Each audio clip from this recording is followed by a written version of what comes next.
All right. Welcome back. You are here for another episode of the Media SHŌ with Professor Beth Egan from an undisclosed location in the old world. I am here back in Jersey City, beautiful Jersey City, New Jersey. And today we've got what I'd like to say is a special guest, an old boss of mine, for a period of time back when I was a young, hustling print sales guy racing around New York City, still carrying media kits to some clients and, doing all that stuff in the magazine world. Little did I know that I'd be, deep inside of AdTech. And I have Professor Egan here with me, of course, as usual. And we're going to be bringing in founder owner of, as I'm learning, GO Media, G-O Media, not Go Media, as I have colloquially decided to call it. I'm sure others had, but it was a combination of a lot of great web properties, Gizmodo, Deadspin, bunch of stuff, The Onion. And Jim wrote, as the company, it was really a wind down. As they sold off a lot of the pieces, Jim wrote a really amazing. I would call it an article. Would you call that an article, Beth? How would you statement? Article. Yeah, and I wanted to. We'd call it a white paper, but yeah, okay, yeah, there you go. And I wanted to read a quote to get us kicked off, and then I want to bring Jim in. And this is later in the page. I think I counted it as paragraph 17. You didn't ask ChatGPT to count the paragraphs for Yeah, I didn't ask ChatGPT to do anything yet. I'll restructure that. And I think this is a very important paragraph for our show and for our listeners. Perhaps the recent success of governments around the world in their efforts to curb big tech, build consumer privacy, and make the whole supply chain more transparent will start to bear fruit. Simply moving ad serving out from an enterprise that is also providing core demand would certainly help. And here we are with Judge Brinkema. I'm debating a trip down to the courtroom either tomorrow by Amtrak or on Monday. I haven't figured it out yet. I'm going to actually talk to our regular guest, now going to be a regular guest, Karina Montoya from Open Markets. She's going to come back next week, so we hope you guys will do the same. But I think this is an important quote for us, for you and I.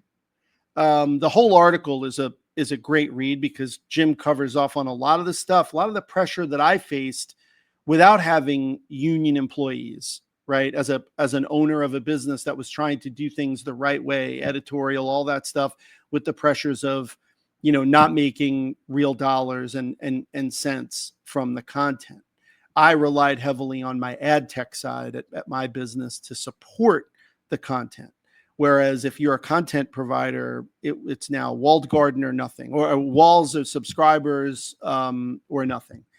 So with that, Beth, can we go to a quick break and bring Jim in? Let's go to our show opener, and we'll bring Jim in. Sound good? Sound good. Let's do it. All right, we're back. Show opener hopefully ran in front of this. I got to make sure that I can edit that properly. Professor Egan, you'll maybe help me with some students. But here we have the man, Jim Spanfeller from GO Media. I, knew him as my boss at Ziff Davis. Others might remember Jim in our industry from his long run at Forbes, where he was running Forbes.com at the time. I know this is hard for people to believe, but they used to run kind of separate businesses as magazines and digital, obviously now all mashed together. I was doing that, but by the way, not too long ago for American Media, where I ran the digital side and all those other things. But here we are with Jim. Jim, I could read a long introduction, your history. Beth, you'll be interested to know that Jim started in our business on the editorial side, journalist Jim Spanfeller, working the hot beat in New York City and Soho. Is that right, Jim? Well, originally it was The Village because I was a intern at the Nation magazine. Oh, And, wow. yeah, and at least anyone think that I was anything of note in the journalism world. Victor Navasky, who's celebrated longtime editor-in-chief of the Nation, I hope lovingly, but will certainly refer to me as the worst intern the Nation ever had. And I'm like, Victor, why do you do that? Why do you hurt me like that? And he goes, because you went to the business side. Oh, I see. So you weren't really the worst, but you became the worst upon walking out and getting onto the business side. I'm going to go with your version of that. Yeah, I absolutely. like that. Yeah. Well, I just read and I will, Professor Egan, I promise I'll wash it through ChatGPT to confirm, but it was the 17th paragraph in your statement, of the wind down statement, that really, I mean, it encapsulates a lot of my feelings about the state of publishing and online and quote unquote open web. But your this wind down statement, and then of course following, your comments to a lot of ad tech people who I also know, are very interesting and I think very informative and well thought out. And I should have known. I obviously I could, I could see it. And then, obviously getting you on the show to discuss that stuff is fantastic for us. So I want to thank you for joining us. I wanted to start out with exactly that statement as we're sitting on the Google AdTech trial. Professor Beth, is this the Remedy phase. remedy phase and another trial, more or less, right? They're Well, both sides get to present their arguments for what are the appropriate remedies. Yeah, you can imagine they're this far apart. Yeah, well, there'll be another trial because you'll have an appeal.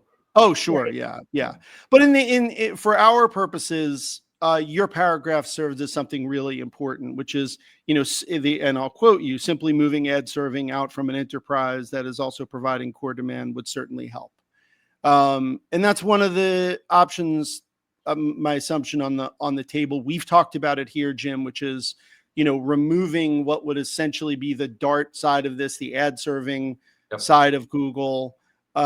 We didn't see that type of major action in the search remedy, but I also speculate that because search more or less is kind of a native internal business that Google built, I felt like that the remedy wasn't going to be tear it apart. Whereas I can see this could be a tear apart. Yeah. I wanted to tee you up with that one. Yeah, the other part of the search solution was that the judge inferred that there was a big change in search, which is obvious because of AI. Yeah, and so it felt like the AI was going to have a fairly major impact on everything before even any sort of judgment came down, which it did, but it was way less severe than most people had thought. Mm-hmm. Yeah, look, who knows what happens with the courts.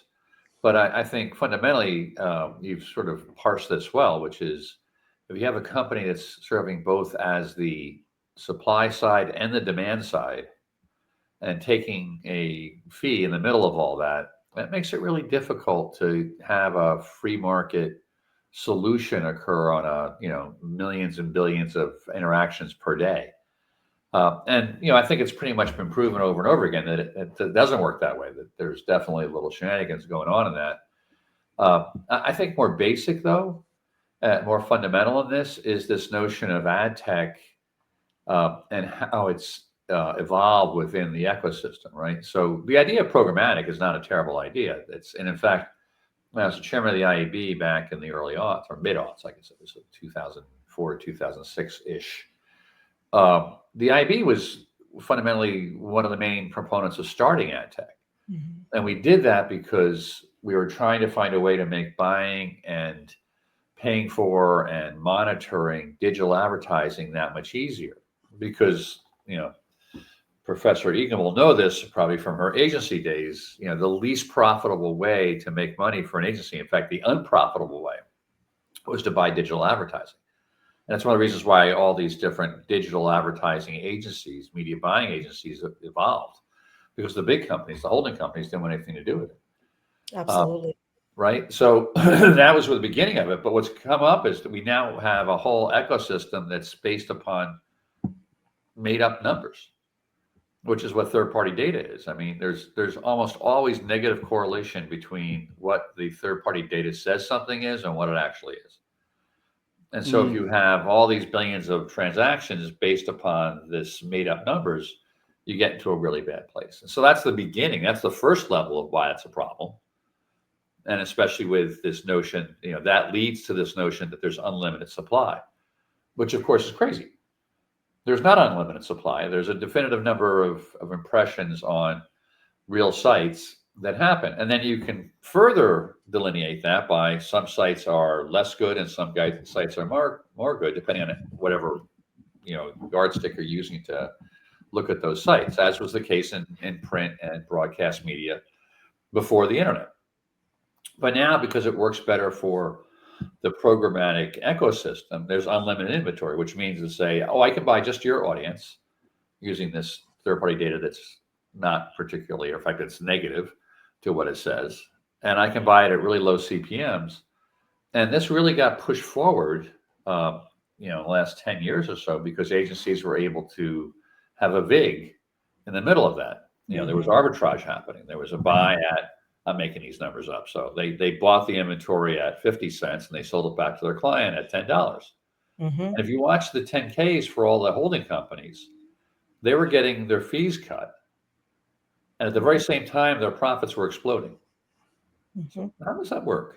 Well, it worked because all the money was coming out of the media side of the house, which was never the case in the past. So all of a sudden the media folks were, hey, we're now running the agency, which is good for them. But unfortunately, it was based upon a rather vacant construct. And this, well, go ahead. It's interesting you bring that up, Jim. I was at MEC when we launched our trading desk, Xaxis, and I was running AT&T at the time, which Xaxis didn't work if we didn't have AT&T. We were the digital buying power at MEC at the time. And I remember having that conversation with Brian Lesser on that day, because that's the pitch they gave to us, is go back to your clients and tell them. And look, that goes back, I was at MediaVest in the early days. That goes back to the Irwin Gottlieb, we'll buy bulk and sell it to you less. It was just rinse and repeat that model. But what astounded me in the fact that they wanted us to go to our clients with that pitch was buried in that was, we have these models that will be better at identifying which inventory is better for you. And so even though we're selling it back to you at a higher price that we're not going to disclose, you're also going to get better inventory. And it never made sense to me why the media agencies didn't take the IP approach. And I shouldn't say it doesn't make sense. It made sense because they could make more money doing it this way. But we shot ourselves in the foot. And here we sit. I had that exact same conversation with Irwin, probably around the same time. And then I had lunch with Dave Moore, who's a good friend. And Dave fundamentally started Xaxis. And he laid out the whole Xaxis concept at lunch. And I'm like, you're out of your mind. That's a terrible idea. And of course, went on to make money. So, but yeah, no, it's crazy because it basically, I think it came, and I was on the recipient, not the generation side of the idea, but I think it really came out of ad networks. I think out of ad networks. They had all these ad networks where they were going out and they were saying, I can get you, your ad impressions on these wonderful sites. And I remember it was you selling an ad network. Craig was the problem. $4.95 communications. If got to exit that. I was very public about this when I was at Forbes, that you will not get Forbes.com inventory on any ad network. And I literally once a week I would get a call from a buddy on the agency side and said, Jim, I don't know what you're talking about, because I just had a guy in my office who swore to me they could get me Forbes.com inventory. Yeah. And I'm like, well, they can't. I don't know what they're telling you. They can get Forbes.com like inventory, which is not particularly like Forbes.com, but anyway, so I think the agency saw that and they saw the arbitrage the ad networks were making, and making zillions of dollars on, and said, we can do the same thing. We'll just do it before them. Mhm. before them in the chain of buying. Right.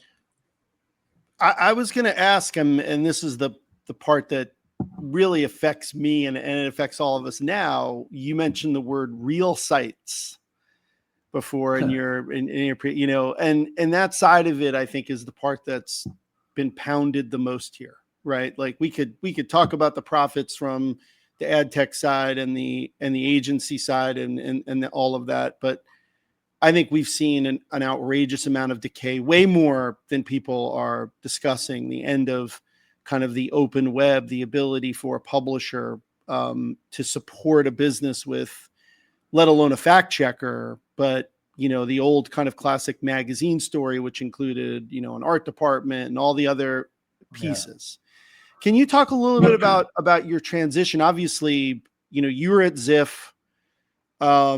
You move, if I'm chronologically correct, Ziff to Forbes. Yeah. And at Forbes, you're doing the .com. Yeah. What on the .com side, did you immediately notice like, oh, if I write my own article, it's a lot cheaper? Were there different standards of editorial? Because this is the part that I think most people don't understand. Yeah, it was pre all of that. Although certain elements of that were sort of evolving or becoming more clear. But yeah, I mean, as an aside, I left Ziff and went to Forbes, and with Ziff, as you know, I was started Yahoo Inner Life, and we started Expedia Travels, and I'd spent time with all the folks at Yahoo, Jerry Yang, David Philo. They were our partners. Gates and the Microsofties from all the Expedia stuff. So I thought I really knew digital media. And I went over to Forbes.com, which at that point in time was nascent at best. But I said at meetings, and I used to kid about this, I went home with a headache every night for 6 months because I would sit at meetings and I have no idea what people were talking about. And I'd like, would you mind Craig, would you hang out for a second after this meeting? And he would be like, oh yeah, sure, Jim, what's up? What's an impression? Right. Like I had no idea. But because it was so new and everything was changing so fast, it worked out okay in the end. I got caught up because everything changed in 6 months. But back then there was a high degree of focus on journalism, and I think that remains on some sites, by the by. And we had a newsroom for Forbes.com, and not at the very beginning, but actually it was pretty well established by the time I got there, but it got bigger, of about 200 people. And we would write 200 stories a day. Now, some people wrote 10 stories, and some people wrote 1 story a week. Right. It depended on what their assignment was. And so the 10 stories were folks who were just regurgitating, earnings reports or regurgitating stock movement. And so they were the less valuable in the sense of, if an end user came to the site and read that story, they weren't going to become, habitual about the use of the site because of that story. They might for the one story in a week type of thing. But to where you're going, it very quickly became search related. Yeah. And as sites got more focused on traffic from search, we built Forbes.com to about 30 million uniques on ComScore, Forbes Digital, I should say. Yeah. Some of that was not Forbes.com, it was Forbes Traveler and others. But we had maybe 25% of that traffic from search, maybe a little less. A lot of it was direct, a lot of it was syndication. Syndication started going away because Yahoo, MSN, and the rest said, okay, no, we want to keep the content and the time in our own site. Direct is still around. I think direct's the future, right? That's where you're going to have to maintain your relationship. And now, of course, search is going away. But while it was there, everyone was trying to game the search engines. So SEO, search engine optimization, was sort of the law of the land, if you will. And that's where you started producing large amounts of content that was relatively direct. Now, by direct, I don't mean it was, false, although some sites would do that, but not the ones we would talk about. But a lot of it was like, for example, the Daily Meal, which I started after I left Forbes, our biggest search term was how to boil an egg. Literally. And our second biggest search term was what time does breakfast end at McDonald's? Right? I mean, this is crazy because that was a lot of searches on that, hard to believe. And if you ranked high in that search, you would get a lot of traffic. And Right. now with, Google being Google and doing, 0-click searches and then AI on top of that, the majority of that model is going away. And with it, right, you have the issue with that is the quality of the other content can't be maintained. So you end up in this cycle. I mean, where the other side of that too, by the way, is that going away will have a rather direct impact on AdTech. Because I think that they don't realize they're cannibalizing this. This is going to be the end of some of these ad tech. I think some of them are starting to get it. But some of them are going away already. I mean, I think the ad tech world is going to implode in the next couple of years. Not everybody, but a lot of, even like the trade desk is happening right now, which is like hard to believe. No, there's a lot of sort of false pillars within ad tech that are going to have a huge and dramatic impact on those companies. What do you think is going to replace it? I don't know. That is the key question. I mean, the same thing with AI. So AI basically uses the content, the intellectual property that's produced by humans as a way to rearrange it and move forward. Now, people will argue, and in fact, at one point we experimented with the ability for AI to create a story and report a story on its own. We didn't get too far with that, and I'm not sure where that will go, but it might go someplace. But for the time being, if you don't have original content being created by humans, good original content, then there's nothing for AI to go out and search or do. So does that mean they can't answer like, write me a paragraph about, my cousin's birthday? No, it can still do that. It doesn't need new content for that. But if you say, what happened on Jimmy Kimmel last night, his first night back, it won't be able to do it because there's no place for it to pull it. Right. So it's a free for all right now. We're going to go into a very convoluted, murky, we're already in it, period of time with the media. And, I always say this, that if you think about why people consume media, right, that basic push for information, for entertainment, for interaction, for inspiration, has been there since the dawn of the town square. And that's never going away. As human beings, we will always have that. So there's always going to be a reason for media. It's just the business model has to be, in tune with that meaning. And right now it's out of whack, I think, Craig, to your basic point. So there will be some rough times, I believe, which, is in no short order one of the reasons we now sold off our 12 sites at GeoMedia. So Jim, I'm gonna throw you a softball for a call to arms, appealing to your journalism roots. Coming from a journalism school, I teach advertising, but I sit in a journalism school, and I'm astounded at what I'm seeing from the inside, from what we're teaching our students. We are being demanded to incorporate AI in every one of our courses. And pity the fool who says they don't want to do that. Yeah. So I'm really concerned. And look, I incorporate AI into my advertising courses. What I say to people all the time is, in advertising, we've been dealing with AI for 25 years now. Once we started doing programmatic, we were working with AI. So I'm an evangelist from a big picture point of view, but also understand the limitations of it. And that is my concern, especially that I'm watching journalism professors teach students how to create things through AI, is, to your point, the AI is learning from what's on the net. And if AI starts learning from itself, it's a race to the bottom. So again, softball to a call to arms on your side. Well, we have Skynet from the Terminator series, right? It's like, oh my God. Look, I think that AI is unavoidable, right? We're not going back. And there's a great book, by the way, if you haven't read it, I highly recommend it, called The Coming Wave. I think it's Mustafa Suleiman from DeepMind, I believe, is the writer of that.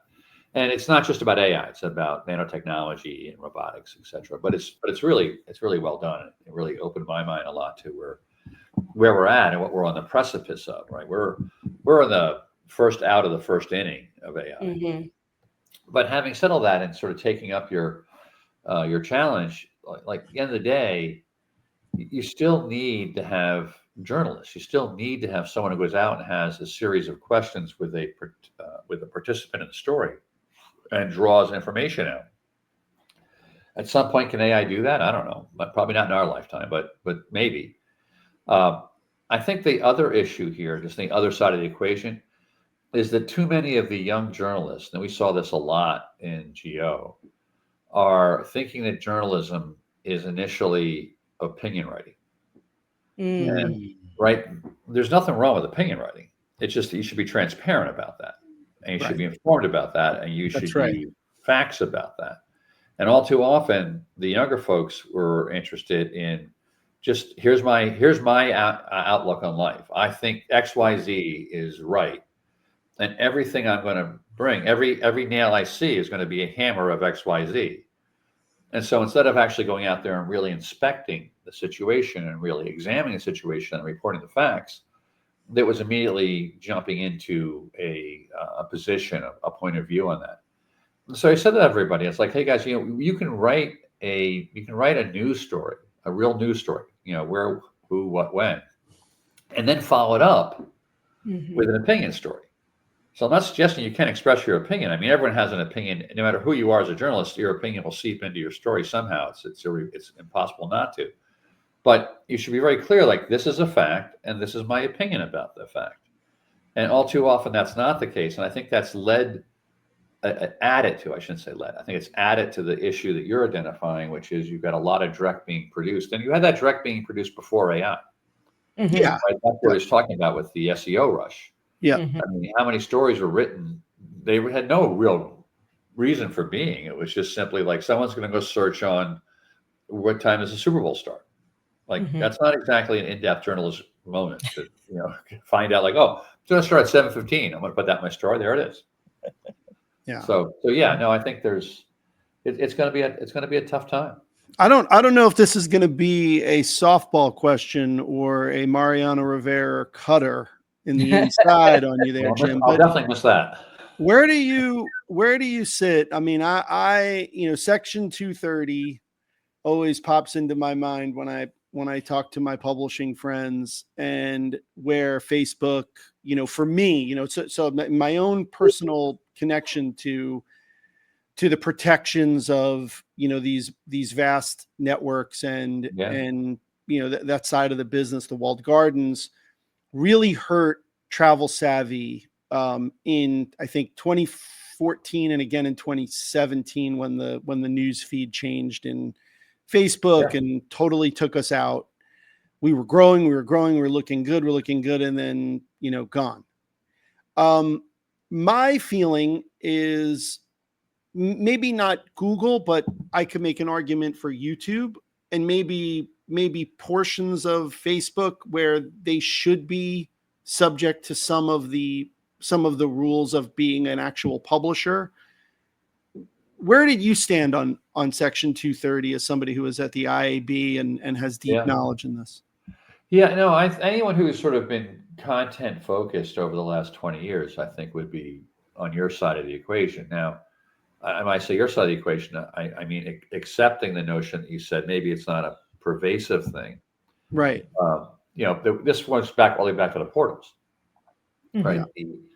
The Online Publishers Association, which is now called the DCN, Digital Content Next. Their initial reason for being, Martin Miesenholz, who was a really great digital executive. He was the most responsible for starting the OPA, and he did it because he saw the power the portals had and their ability to move traffic around.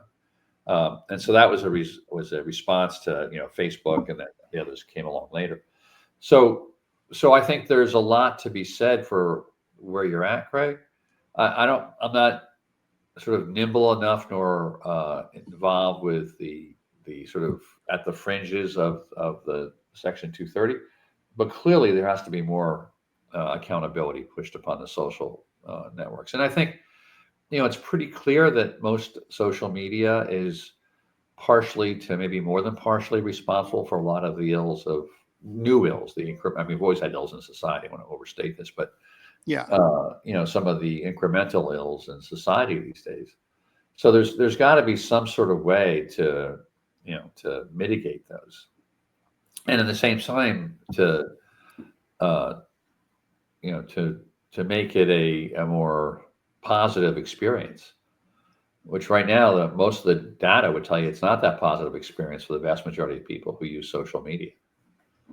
Yeah, it's a tough, tough way to navigate your day and I see it. I have a, teenager who hangs out with other teenagers, and there's a lot of anxiety with social media. But even on my side, where I'm just looking for information, I can fall into a trap with social media. I got to check LinkedIn. I got to be here. I got to be there. Yeah. But you talked a little bit before about the town square. We don't often talk about Twitter, but you talked about a lot of the, the search related articles with my business. And then obviously my time at American Media running digital, my idea was to try to get all of that content out onto a platform like a Twitter or an Instagram and try to draw back users. It never worked for us and on our content side. And we had some pretty, as everybody knows, we had the Inquirer, we had Radar Online, we had a lot of interesting content. But we also had, Muscle and Fitness and Shape and some good stuff, right? So it didn't work for us. Was that something that you looked at as well? Because, we all didn't collude. By the way, Joe Weider just smiled down upon you. Yeah, that's right. Putting his Muscle and Fitness and such in the good category. Yeah. Look, I think that, for probably a year and a half, maybe, I don't even know if it was that long, that was a strategy that could work. You could drive a fair amount of traffic from never Twitter. Twitter never really drove that much traffic, but Facebook would drive a lot of traffic. Yeah. But, it was pretty quick that Facebook said, yeah, you know what? We'd like that money. We'd like the money that you're generating off that traffic. So we're just going to keep that here. And they basically turned it off almost overnight. I mean, relatively speaking, in the span of time, it felt like overnight. So now you get very, very little traffic from Facebook, almost no traffic from Instagram. And so still to this day, there's a ton of folks out there who will tell you as content creators that their way to monetize is through social media. We're going to build a big social following. We're going to become sort of a media / influencer brand.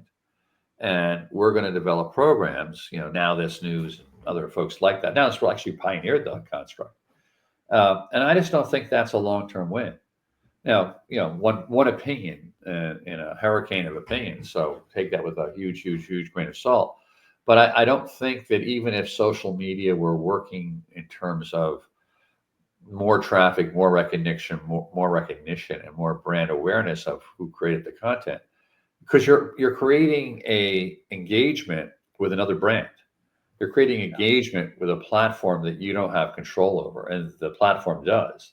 And so at the platform's whim, which we've now seen countless times, they change the rules. So what you want to do as a media brand, I believe, is develop a direct relationship with your end users. Mm-hmm. And that was the core component of the magazine construct, mm-hmm. and the core component of Web 1.0, 1.5, maybe even 2.0. I'm not sure where we are. Yeah, I know that kind of stopped, right? We don't say Web 2.0. Right. No, it did definitely stop. Now now people are giving lip service to it, and I think they're trying to bring back that relationship, but it's hard. I used to say at Forbes.com and everywhere after that, but if we can get enough people to come back to our site or sites enough times, at some point in time along the way, they'll be habitualized to the use of our site. Mm-hmm. They'll just come back on their own. Of course, that's the most valuable relationship you can have with an end user, somebody who self-selects themselves to come back to your site, having no idea what's on the site that day. Mm-hmm. And so that doesn't happen overnight. And so when you think about uniques, which are waning as a definitive metric, but still there, and subscribers, let's say in the magazine world, it's radically different notion. I mean, even uniques versus your MRI number or your SMRB number is a radically different notion, because a unique is a large percentage of those uniques are transient visitors, especially in the era of SEO. They what time does the Super Bowl start? Click, boom. They have no idea they went to get that article. They don't care where they went to get that article. They just know that now starts at 7:15, right? As opposed to where someone comes back enough times and they say, you know what, I should put this on my list of saved sites. Actually, one of my favorites, because I should come back. I should make it part of my lab, right? We all sort of, to a certain extent, have a lab. We do once a week, once a day, twice a day, depending on how nuts we are. I'm very nuts, by the way. So, this is the X number of sites. These are the 7, the 5, the 2 sites I'm just going to go to, regardless of what's happening in the world, to see what's going on that site. But we lost a lot of that. Well, and I think you make a good point, going back to the monetization question. What astounded me watching all of this evolve was that digital media, which was completely new, completely different, and had an opportunity to rewrite the playbook, simply took the rules from print and applied it to digital. Well, those you're absolutely right. And in the vast majority of places that tried that didn't work. Right. We had this might be somewhat offbeat, but I think it's pretty much right on what you're talking about. When I first got to Forbes, the .com was like this little podunk off on the side, and everyone at the magazine kind of looked down their nose at us, which was understandable, right? We were costing money. We weren't making any money. I remember that. Yeah. So within, a couple of years, we started making money. And then within another year, we were making way more money than the magazine. And so now and we're growing to 20 million uniques, 25 million uniques, which is way bigger than all the business magazines combined. If you put all their reach together. I mean, I think all their reach together might have gotten you to 10 million. And so we started running these bus campaigns that said more people get their business news from Forbes.com than any other source on earth. And people give me grief about it. Professor, maybe you were one of them. I'd walk into their office and they would say, I know more people get their business news from Forbes.com because I see it on the bus. But the editors of the magazine were very upset, and they're like, no, the reason you guys are so successful is because of the magazine content. And I said, no, that's not true, guys. I'm not suggesting your content's not great. It is. I go, but it's not that. I mean, and I said, what Forbes.com is not is Forbes magazine. And it shouldn't be. Right? It's at the core, I think, of what you were trying to get at. It's like people consume media differently in terms of what kind of media it is. You don't consume television the same way you consume a magazine, or consume radio the same way you consume your newspaper. And so, so digital was a unique thing. It was we publish news every second of the day, or every seconds of the day. We don't publish however many seconds are on a day. I'll do the math. And so they came over. They came like, let me see the traffic numbers. And I said, guys, look, you publish 60 stories every 2 weeks. I publish 200. I personally don't, but we publish 200 stories every day. And in fact, we publish, because we had all these different, like Reuters and AP and all these different sources. We actually publish 5,000 stories a day. I go, just that numbers alone should give you pause about, and so it's less than 1% of the page user to magazine content, even though it was all free. Yeah. You have to pay for Forbes magazine. You get it for free online. But that's that. I mean, this is where, the big question then becomes, where does it go? And I think we did a podcast, I want to say back in March or April, where we talked about what's going to happen with the open web. And I am now fully convinced it's all going to subscriber model. You're going to have to pay. So people are going to, No way. There's not enough subscriber dollars to support. Yeah. I mean, it might support, it will support the Times, and it might support the Journal and the FT, and maybe the Guardian, although I'm not sure how real those numbers are. Yeah. But, most of the folks who have done it I should say most, a lot of the folks who have gone to subscriber model have backed out of it after giving it a shot, because it's really, really hard to get people en masse to, to give you a check. And how at some point in time, those number of people are going to run out of dollars they're going to spend on subscriptions, right? So how many, Medium sites, how many Substack sites are you going to subscribe to? And how long you subscribe to them on. If you subscribe to a site because, oh, this is going to be a great site, and it is, but you only look at it once every 3 months, you're probably not going to put your $60 up for the next year or whatever that number might work out to. So I think that's going to be a really, really tough road to hoe. Maybe there's a freemium model in there, which is where we're going to explore before we decided to exit the business. But I don't think you're going to get, thousands of sites that are going to live off of subscriptions. And I think as a society, we need to be as concerned about that as we are about ABC canceling Jimmy Kimmel. I mean, that's silencing honestly, the majority of our population cannot afford that.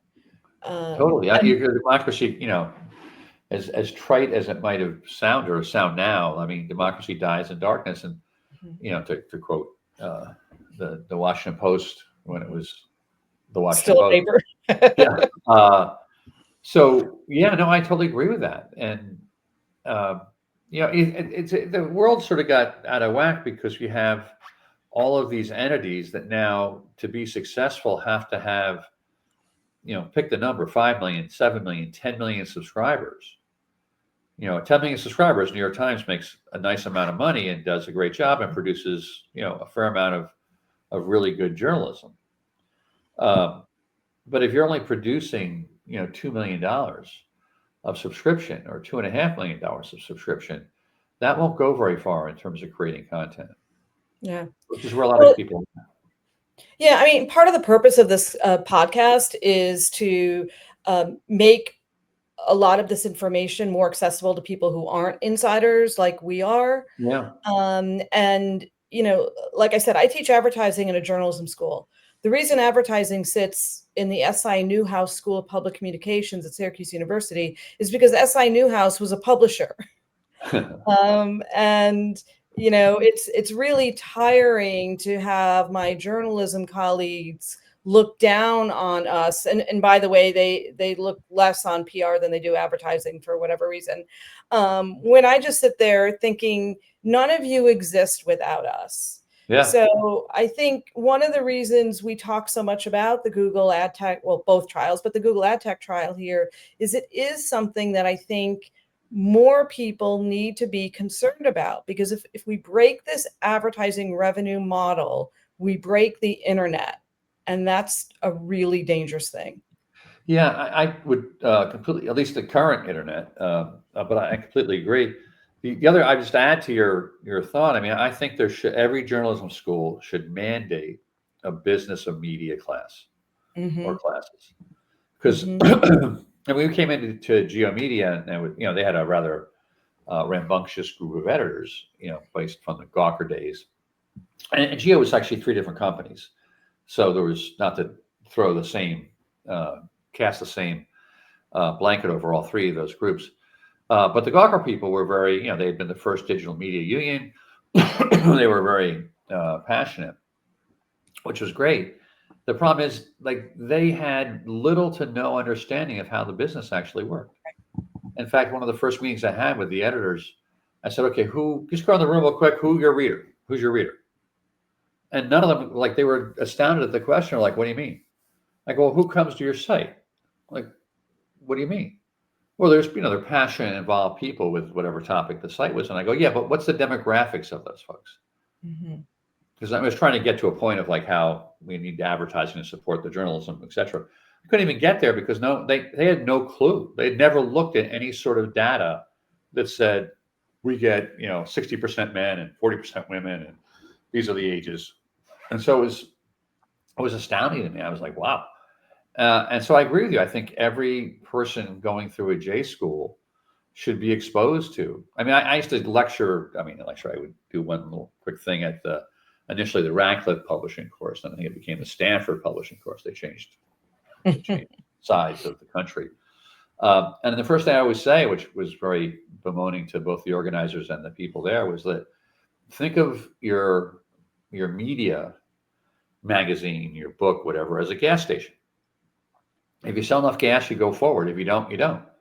Mhm. Like, it's not as sexy as creating a book or running a magazine or running a newspaper. I get it. I'm not saying you should go work at a gas station, but it's the same fundamental construct. It's like, if you don't get consumer adoption, you can't go forward. Your business will go out of business, and there'll be no longer a place to write and publish or promote your different thought process.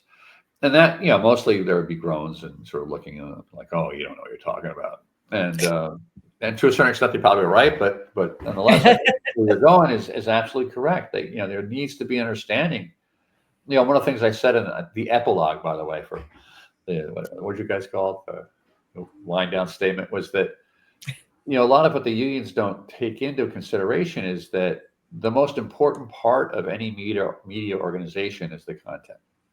Yeah. Without the content, you have no readers. Without the readers, you don't have any advertising. Right. And so there has to be an acknowledgement of that from management, but there also has to be accountability of that from the folks who are creating the content. Right? You can't just create content that no one wants and think, oh, I'm doing a great job. You've got to have accountability. Like, yeah, I'm putting this content out there and it's actually working. People are coming. They're enjoying it. They're spending time with it. They're spending a lot of time with this story and a little less time with that. So there has to be a collaboration within that relationship. Yeah. Where does it go, Jim? Where do you think? I think at the end of the day, and this end of the day might be a while, might be 5 years, but I think at the end of the day we'll be okay. I think that while programmatic as a construct will endure, I think how it's being matriculated right now will not. I think there'll be a lot more transparency in what people are buying and where it appears and how it appears. And as you have that, the folks that do a better job will be rewarded at a higher level, which is the problem right now, right? You can create an incredible piece of content, and it's going to get rewarded with revenue at the same level as a made-for-advertising site. In fact, maybe even less, because the made-for-advertising site is all geared towards getting that revenue, right? Even though they've either stolen the content or just, I always kid about this. I always try to find, I always see these things like, where's Barbara Eden now? Gina, I Dream of Jeannie. And I always get sucked in. I'm like, and they're clicking for like 100 times. You still haven't seen Barbara Eden. I'm like, what the heck? So we're going to have a bunch of people Googling Barbara Eden now. I know. I should just do that and find out where she's at. But I think that will go away. It has to go away. Because at the end of the day, who are the folks that are most pained by where the ad tech world has gotten to? And there are two distinct groups. There are the media companies, and there are the marketing companies, the advertisers. It's the advertisers' money. And so there's a lot of inertia about changing where we've gotten to, because there's a lot of people on the marketing side, CMOs and ad directors, et cetera, who have bought into this and now realize or beginning to realize, like, yeah, I bought into a load of nothing. But they don't want to actually be the, oh yeah, it's nothing. I bought nothing for the last 5 years. That doesn't look good in your corporate career. So I think there's a lot of inertia around that, but that inertia is starting to chip away, and I think it will increase in speed. So I think we'll get to a much better place where the high quality content will be rewarded with higher numbers, higher revenue. Lower quality content will be revenue, but less revenue on a per capita basis. But I think it's going to take time to get there. Well, and I think the other thing it's going to take is part of the problem in all of this was the involvement of procurement in media spending. And that's what allowed us to race to the bottom on digital. And that's where I really feel for you guys on the publisher side was we were never willing to pay the CPMs for digital as we were for print. And to your point, Jim, it wasn't because the content was of lesser value. we just weren't willing to pay it. I remember having conversations with my clients and their procurement people saying, look, I can get you the cheapest CPM on TV. I can get you the cheapest CPM on digital. You're going to be buying crap, whether it's crap on television, which for some reason was seen as better crap than crap online. Well, probably because it was. Yeah, Right, yeah, crap true. online, it's nothing. True. Right, Yeah. you're buying nothing. You're buying a pixel on the bottom of a screen, or you're buying a completely nonsense site. I mean, the crap online is real crap. Real crap. Well, and Yeah. go back to your IAB days. That's why the viewability standard is 50% of the ad for 1 second. Come on, guys. Yeah. Well, but think about this. I'll turn this around. This is one of the reasons why you ended up with that thing. It's like, if you're buying, and you did, a ad in a magazine, how do you suggest that? Right? How many people saw that ad? Absolutely. That was Right? always It was the whatever the fallacy. MRI number said it was. Yeah. But in fact, Right. not everybody got to that page. Yeah. And so online, when you have an impression, someone actually theoretically saw that impression. Now, we just went through all the reasons why that doesn't necessarily happen all the time. But that was the general thought process. But it also was because we wanted to pay those CPMs. If you increase those standards, then CPMs are going to go up. Yeah, exactly. That's my point. Yeah. If you're transparent about good versus medium versus bad, the CPMs will reward the good. Right. And that will be a place of a much better place to live for digital media, or for media in general. But I don't think that's going to happen overnight. I think that's going to take some time. Now, maybe the outcome of the Google trial and then the appeal will be really helpful there. And my thing about this is, I don't know that we're going to see a huge divestment from Google. I hope we do. I think at one point in IAB, I tried to start an IAB-driven ad serving, so that it was ad serving became a non-profitable thing. It was a non-profit organization. Everyone just used it for many reasons. A lot of people don't want to do that, so we never got there. But clearly, just having the light shone on what's going on between ad serving and ad placement and transparency, and how the ad tech marketplace works will be an awesome thing. And hopefully we'll make some changes within the Google ecosystem. I know we're running right up against your time limit, Jim, but I want to just get to that really quick. And this is something that's bothered me, because I worked Meredith Corporation. I had friends at Time Inc. I had friends at Rodale. I knew a lot of people. You must have known a lot more people at the higher end of that. Why wasn't there more collusion? Why didn't they do an ad server that would have been their own? Like, in other words, like, there had to be a tipping point somewhere, probably maybe before you got to Forbes, but maybe when you were at Ziff, or maybe right around that same time, 05, 04, 03, where they still had enough power to stop this kind of Yahoo, Google, we're going to flatten you guys out. Why didn't people look at that ad serving as the biggest threat? Because that was, if my memory serves, Dart is bought in 2010. Beth, am I close to that? I think you're close. I think it was well before then. Okay. So I'm just saying, maybe. like, where, yeah.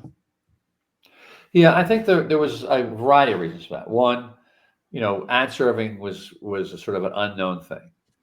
I mean, we went through, I think, I don't know, it felt like 20 different ad ops directors in the first couple of years at Forbes.com, because everyone and their uncle was either had known nothing about it, or was an ad ops director, or both, which meant they said they're an ad ops director but didn't know anything about it. And so there was just and a lot of it, because it was all brand new. Things were being made up as they went along.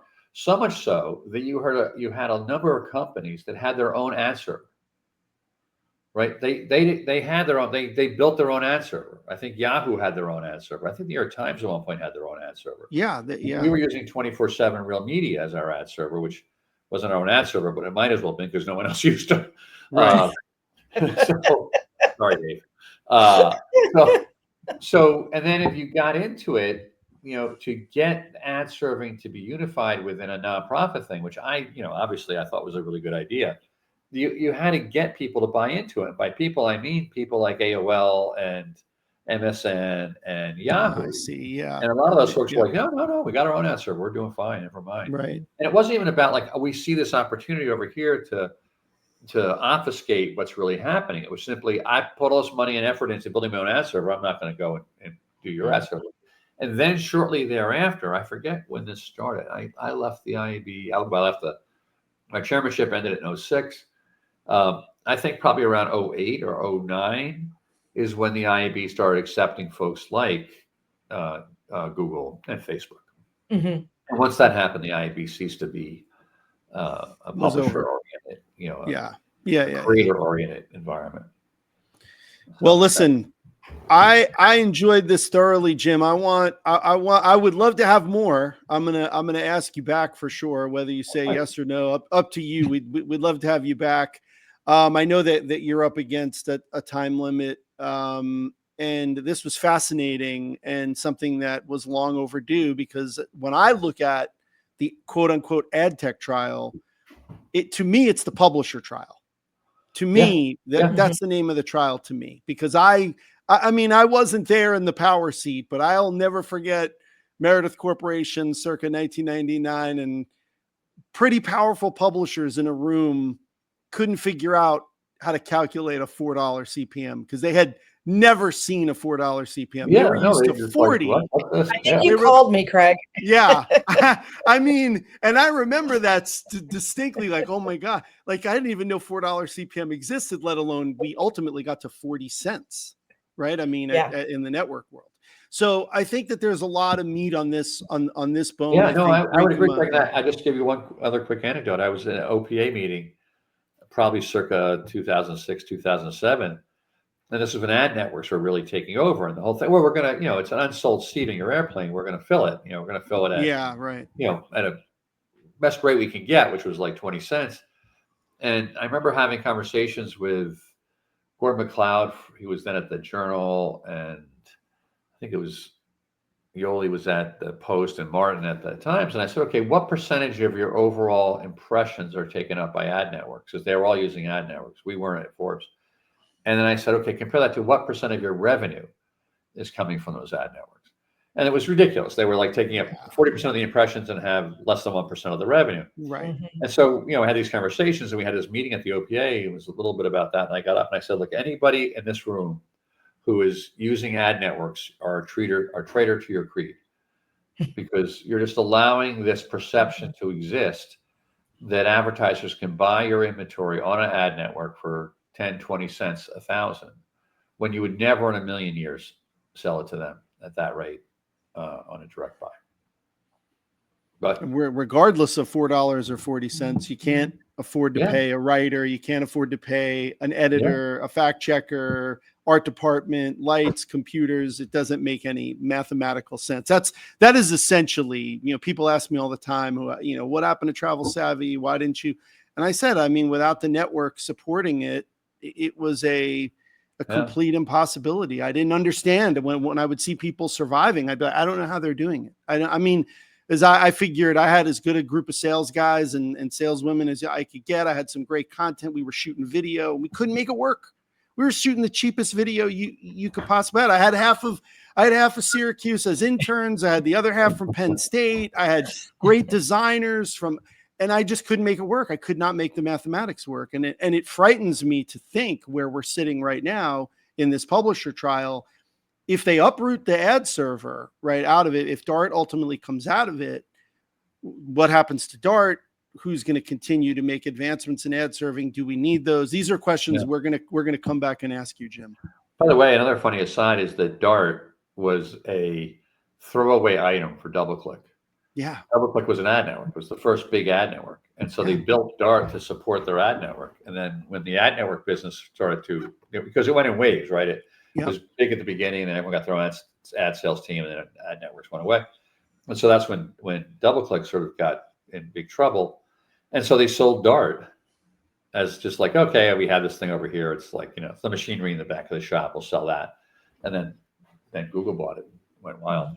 Anyway, enjoyed being here. Thanks for your thanks, guys. Thank you. Thanks, Jim. We'll connect soon. Bye, everybody. Bye. Wow. Oh, wow, of course.